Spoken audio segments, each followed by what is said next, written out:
aloud for you from Goddess, my novella, Chapter 11. How shall I describe Lady Venus to you? Well, one begins with her sheer physicality.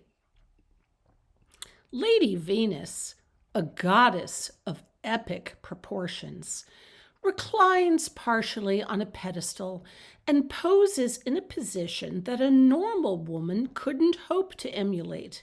But she really sells it, you know?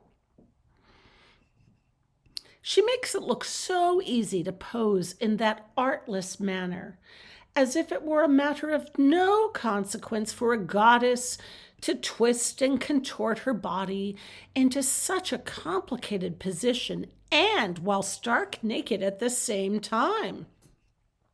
That's the really amazing part.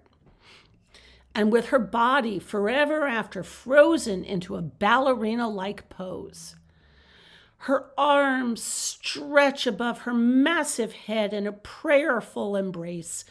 Her legs wrap around one very lucky fish.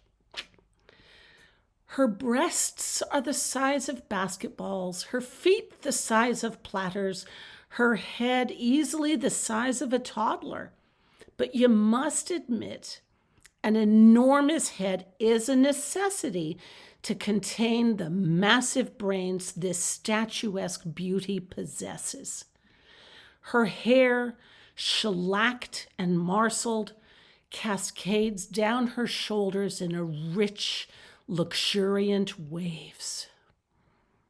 An Amazon she.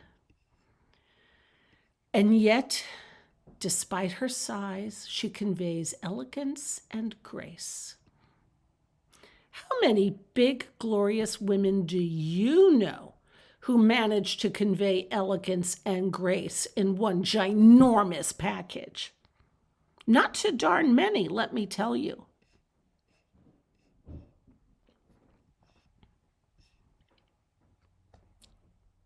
The balance between Lady Venus and the strange fish that surround her in the fountain is one of symmetry and grace.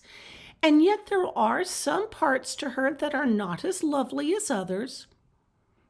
Her feet are blocky and thick. She's sensitive about her feet. Please don't tease her. While her waist is thin as a reed. A tiny smile curves those pillowy lips, as if she alone knows something funny and nobody but she is in on the joke. One yearns to know what she thinks under those beautifully sculpted brows. When she'd attended IU as an undergraduate, Madeleine had always enjoyed gazing upon her. For Lady Venus reclined magnificently in her nudity, bearing all, not caring one whit who gawked at her, for she was Lady Venus and she ruled over all. When the IU basketball team, then coached by Bobby Knight, won the 1975 NCAA tournament, the fans rushed out of Assembly Hall and wreaked havoc all over campus. A few triumphant fans dumped soap into the fountain, turning Lady Venus into a bubbling, bathing beauty.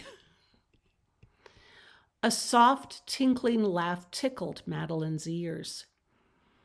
Oh, I remember that. It clogged my jets. Madeleine started with surprise and looked at her cell. Did you just say it clogged your jets? What did you say? Cassie asked. Did you just say it clogged your jets? No, Cassie said, I didn't. Out of the corner of her eye, Madeleine noticed movement and turned her head. That fish's head moved. That fish's head moved. What on earth?